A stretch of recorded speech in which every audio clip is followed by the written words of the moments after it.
సమస్త గోదావరిఖని పట్టణ ప్రజలకు తెలియజేయమనగా నిన్న సాయంత్రం నుండి ఈ ఓళ్ళశక ప్రిన్సెస్ 150x250 ఉన్నటువంటి ఆ స్థలంలో మరి బయట నుంచి మట్టి తీసుకొచ్చి ఇక్కడ పోయడం జరుగుతూ ఉంది.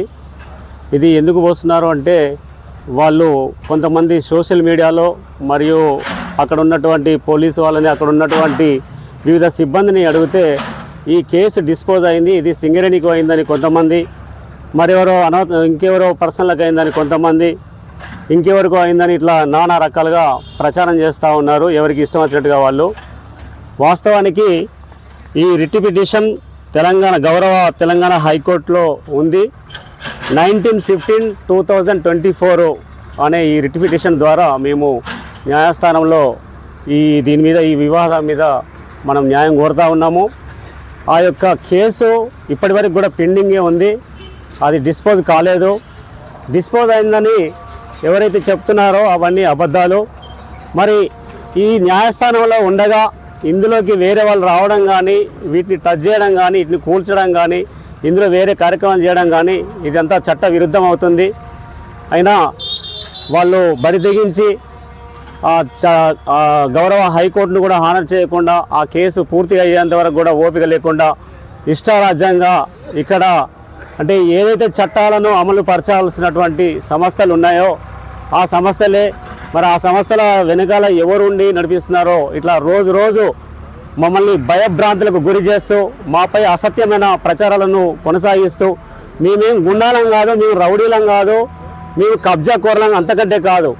మేము మొదటి నుంచి కూడా ఈ స్థలం మీద 10 కోట్ల రూపాయల పెట్టుబడి పెట్టి ఇక్కడ ఒక మల్టీప్లెక్స్ థియేటర్ కడదామని చెప్పి మేము ఈ స్థలానికి సంబంధించిన సంస్థ ద్వారా మేము ఏదైతే వ్యవహారాలు నడుపుతున్నామో వాళ్ళకి సంబంధం లేకుండా మీ అందరికీ తెలుసు ఒక అర్ధరాత్రి మార్చి 23వ తారీఖు ఇదే సంవత్సరంలో గూండాల ద్వారా ఒక రౌడీలలాగా కాంగ్రెస్ కార్యకర్తలు, కార్పొరేటర్లు, మేయరు స్వయంగా వాళ్ళు ఇక్కడ నిలబడి ఆ రోజు కూడా ఇలాగే కూలగొట్టించారు. రాత్రి 11:30 నుంచి పొద్దున 3 గంటల వరకు ఈ థియేటర్ అంతా కూలగొట్టించారు.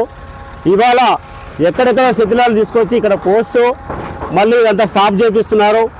ఇట్లా ఈ పట్టణంలో ఒక ప్రభుత్వం ఉందా లేదా, ఇక్కడ ఎమ్మెల్యే అనేటైనా ఉన్నాడా లేడా, ఇక్కడ అధికారులు అనేటోళ్ళు ఉన్నారా లేరా, మరి ఈ పోలీసు వ్యవస్థ ఎవరికి ప్రొటెక్షన్ ఇస్తుంది, ఎవరి ఆస్తులు కాపాడుతుంది, ఎవరి కోసం అండగా నిలబడుతుంది. మేమైతే కబ్జా చేయలేదు, మేము న్యాయస్థానంలో ఉన్నాము. న్యాయస్థానం ఏ తీర్పిస్తే అదే అవలంబించడానికి నేను సిద్ధంగా ఉన్నాను. ఇదివరకు గతంలో ఎన్నోసార్లు ప్రెస్ మీట్లో కూడా చెప్పడం జరిగింది.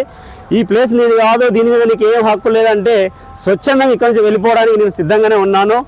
నేను ఎప్పుడైనా కూడా న్యాయం పక్షానే ఉంటాను. కోర్టు ఏది చెప్తే అదే, న్యాయస్థానం ఏది చెప్తే అదే. కానీ నన్నెవడో అదిలించి బెదిరించి గుండాయుధం చేసి ఏదో చేయాలనుకుంటే మాత్రం అది జరిగే పని కాదు. నేను ఈ భారతదేశ పౌరున్నే, నేను ఏం గుండాను, నాకు అట్లాంటి నేచర్ ఏం లేదు. అది కబ్జాల నేచర్ కానీ ఇంకో నేచర్ కానీ నాకు లేదు. నా జీవితాన్ని మీరు పరిశీలిస్తే మీకు తెలుస్తూ ఉంటుంది ఈ ఊరి కోసం నేను ఎంత పాటుపడానో, ఎన్ని ఉద్యమాలు చేశానో. ఈ ప్లేస్ మీద నాకు ఏ హక్కు ఉందో ఆ హక్కు కోసం నేను కోర్టు ద్వారానే కొట్లాడుతున్నాను తప్ప ఇంకో గుండాలు పెట్టుకునో, రౌడీగాలను పెట్టుకునో, అజ్ఞాత వాసులు పెట్టుకున్న వ్యవహారాలు నేను చేయట్లేదు. కాబట్టి ప్రజలారా ఇలాంటి దాడులను మీరంతా కూడా ఖండించాలి. ఇవాళ నాకు జరిగినట్టుగానే ఈ ఊర్లో ఇవాళ అభివృద్ధి పేరుతో ఏమైతే జరుగుతున్నాయో ఏ ఒక్కటి కూడా చట్ట ప్రకారంగా జరగలేదు. ఏ ఒక్కటి కూడా ఈ స్థానిక గవర్నమెంట్లో తీర్మానాలు చేసి జరగలేదు. ఎవరైనా కూడా అభివృద్ధి అనేది ఆయన ఇంటి కోసమో నా ఇంటి కోసమో చేసుకునేది కాదు, ఈ పట్టణం కోసం, పట్టణ ప్రజల కోసం. అయినప్పుడు బహిర్గంగా చెప్పాలి ఏ వాడలో ఏం చేస్తున్నామో, ఎక్కడ ఏం అభివృద్ధి చేస్తున్నామో, ఎక్కడ కాంప్లెక్స్లు కడుతున్నామో, దానికి ఎక్కడి నుంచి వనరులు వస్తున్నాయి, దాన్ని ఎవరు వెచ్చిస్తున్నారు, అది సింగరేనా, మున్సిపల్ గవర్నమెంటా, ఎవరే పర్లేదు, అది బహిర్గంగా చెప్పొచ్చు. కానీ ఇంతవరకు ఏ ఒక్క ప్రెస్ మీట్లో కానీ ఏ ఒక్క ప్రజలతోటి కానీ అవగాహన కల్పించింది కానీ అవగాహన చేసింది కానీ ఏది లేదు. రాత్రికి రాత్రి మైండ్లో ఏ ఆలోచన వస్తే ఆ ఆలోచనలు ఇంప్లిమెంట్ సిస్టాన్ని ఇక్కడ ఇంప్లిమెంట్ చేస్తూ ఉన్నారు. ఇదంతా కూడా రాజ్యాంగ విరుద్ధం, చట్ట విరుద్ధం, నిబంధనలకు విరుద్ధంగా ఇక్కడ వ్యవహారాలు జరుగుతూ ఉన్నాయి. కాబట్టి ప్రజలారా మీరంతా చూస్తూ వీటిని ఖండించండి. చాలామంది చెంచగాళ్ళు సోషల్ మీడియాలలో పిచ్చిగా ఏవేవో రాస్తూ ఉన్నారు, మాట్లాడుతూ ఉన్నారు, వీడియోలు పెడతా ఉన్నారు. వాళ్ళకి కూడా నేను ఇదే సందర్భంగా చెప్తున్నాను, మీకేమైనా నిజాలు తెలిస్తే నిజాలు మాట్లాడండి. హైకోర్టులో దాపరికం అనేది ఉండదు, దానికి ఒక నెంబర్ ఉంది, అదో కేసు ఉంది, అక్కడ ఏం జరుగుతుందో ఎవరైనా చూడొచ్చు, దాన్ని ఎవరైనా కాపీలు తీసుకొని చదువుకోవచ్చు, చూసుకోవచ్చు. దాని ప్రకారం మీరు వ్యవహరించాలి. నీకు అత్యుత్సాహం ఎందుకయ్యా? నీకు నీ పని నువ్వు చేసుకోక అరే ప్రజల కోసం చేస్తున్నా అంటారు, మీరేమో ప్రజల్ని ఇక్కడ హింసిస్తూ ఉన్నారు, ప్రజల బతుకుని నాశనం చేస్తున్నారు. ఇవాళ ఒక మనిషి కనీసం ఒక ఇల్లు కట్టుకోండి 50 లక్షలు కావాలి, వాడి జీవితం మొత్తం కష్టపడితే కానీ ఒక ఇల్లు కట్టుకునే పరిస్థితి లేదు, తులం బంగారం కొనే పరిస్థితి లేదు. మరి వాళ్ళకి ఈ ప్రభుత్వాలు ఉపాధి చూపించింది లేదు, నౌకర్లు కల్పించింది లేదు, వాళ్ళు స్వయం ఉపాధి ఏదో చేసుకొని బతుకుతూ ఉంటే ఇవాళ 6 నెలల కింద మీరు ఎన్టీపీసీలో గ్రీన్ బెల్ట్లో ఉన్న దాదాపు 70 షాపులు నీలమట్టం చేశారు, ఈ రోజు వరకు వాళ్ళకి ఒక ఉపాధి చూపించింది లేదు. అలాగే అక్కడ ఎస్టీపీ అని అక్కడ ఆ భూముల కోసం పాపం ఆ పేదవాళ్ళు ఒక 6 సంవత్సరాల కాలంగా ఒక కమ్యూనిస్ట్ పార్టీని నమ్ముకొని ఒక ఉద్యమం చేసి సాధించుకున్నారు. అట్లాంటి సాధించుకున్నటువంటి ఆ రోజు కూడా ఇక్కడ స్థానిక గవర్నమెంట్ ఉంది, అధికారులు ఉన్నారు, ఎంఆర్ఓ ఉన్నారు, అందరూ ఉన్నారు. వాళ్ళు కట్టుకునేటప్పుడు అన్నీ చూస్తే ఉన్నారు, వాళ్ళందరూ కూడా సరే వేసుకుని అనే ఊకున్నారు. మళ్ళీ వాళ్ళ ఎస్టీపీ అని చెప్పేసి 150 ఇళ్ళను ధ్వంసం చేసేసారు.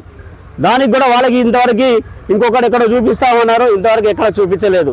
అలాగే రోడ్ వైండింగ్ అని చెప్పేసి ఈ పట్టణంలో ఉన్న ప్రతి మూల ప్రతి వాడ అన్ని ధ్వంసం చేస్తూ ఉన్నారు. అట్లనే ఇప్పుడు చౌరస్తాలో చూసుకుంటే గాంధీ మార్కెట్ ఉంది, ఆ గాంధీ మార్కెట్ను కూడా అక్రమం అని చెప్పి మొత్తం నీలబట్టం చేశారు. దానిలో ఒక 100 వ్యాపారస్తులు దానిలో కూడా వాళ్ళు ఉపాధి కోల్పోవడం జరిగింది.